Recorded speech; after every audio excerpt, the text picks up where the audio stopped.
Hello, it's Joshua here, your diviner today.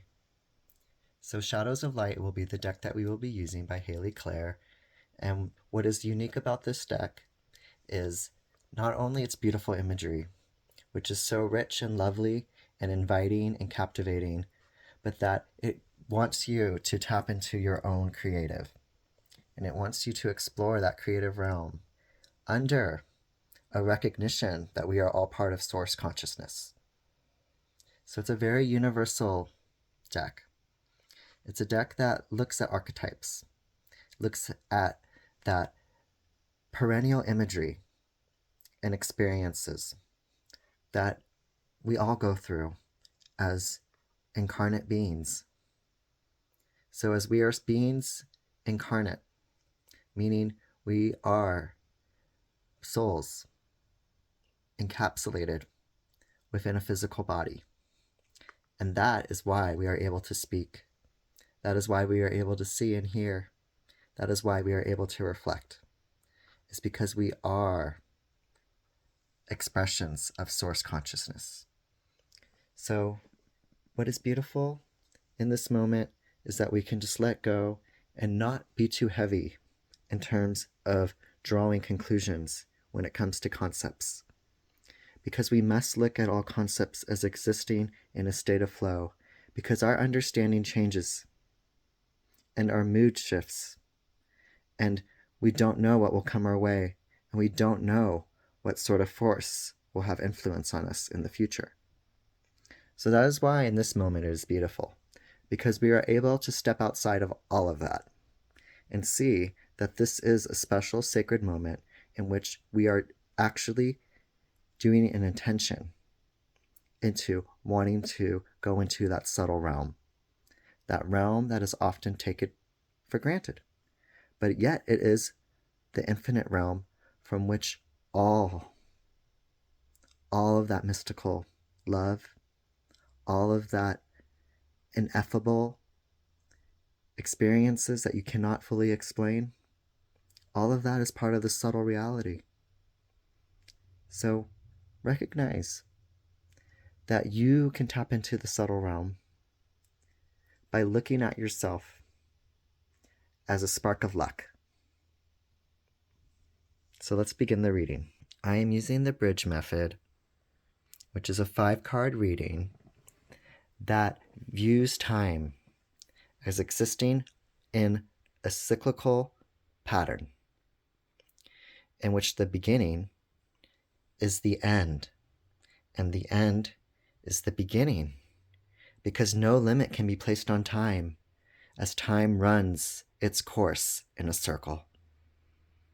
So the universal images that I surround myself with, they're just different things that I collect, were gifted to me or I inherited.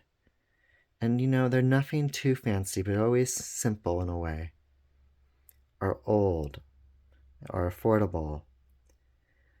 It's just to look at yourself as being lucky, and not necessarily that it's materialistic, but rather that you know your limitations when it comes to being too materialistic, and knowing when it's too much. So that is something to recognize too when looking at the linear pattern of time, is that we are fallible and we will make mistakes, because time is so precious like that.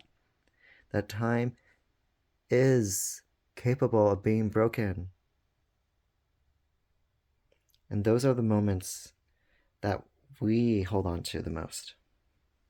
So beginning with card 1, representing farthest time, is the birthing. And so it makes perfect synchronicity to me that I would get birthing as the first card, because we all come from that. We all come from a cosmic gift, which is that our mother gave us life.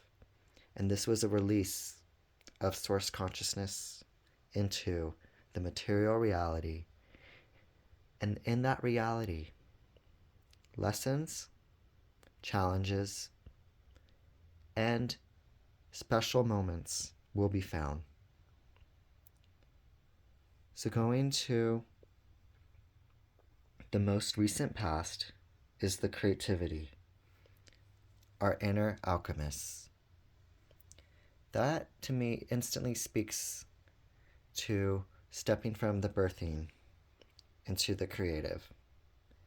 Because we are born into this world with creative powers. We can be who we want to be. That we have this gift of coming up with ideas and imagination. And that is so much what play is about as a child, is that you foster your creativity. And you see how infinite it is. That you can really come up with anything in your head. That is the taste of divine nectar, is having infinite knowledge. So the third card is the present, and it is tilted sideways in order to represent the central connection between the past and the future. And here we have the card of liberation, the Kali Kapalini. It is a divine, feminine energy that has a dualistic representation. That the darkness is not to be feared, because that is part of the recognition that it is a growing thing, that we have to cut out the negative influences when we become aware of them. And though it's painful, it will lead to liberation once you are ready to slay that dragon. So moving into the near future is the Ouroboros. Again, we're seeing themes of time run through. That time runs in a circle. That what happened in the past will happen again. And looking at the wheel of time and seeing that it's a windy road with valleys and mountains, the snake is able to traverse all of these landscapes. And time will be found in sacred space. There is sacred time and sacred space. And so we are stepping into the farther future. And it's giving us again the wheel of time that is phasing through reality. And it's representing the unity that we see.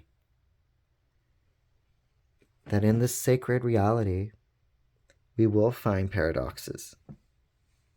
That duality is not something to always look at in such a strict way, because when you go up, you do go down. And when you go down, you go up. It's only that language has forced us into breaking our unity and dividing things up into concepts so we can better understand the world. And that is how we were broken away from our source consciousness. When that unity was taken away, we found independence, however. So there is beauty in paradox, and there is beauty in nuance. And linear thinking, it's what we use just to get through our day. But sophisticated triangular geometrical thinking is the true way to connect to a higher sense of being. And it reminds me of the cult of Pythagoras.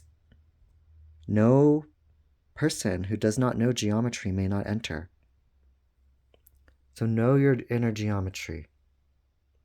Know your thought patterns and how they work. And that by breaking linear logic, you will be able to liberate yourself. And you will slay those negative forces. That dragon that is holding you back will no longer be there, but only as a reminder of your courage, your hope, and your resilience. Thank you. I hope you enjoyed this oracle reading with Joshua.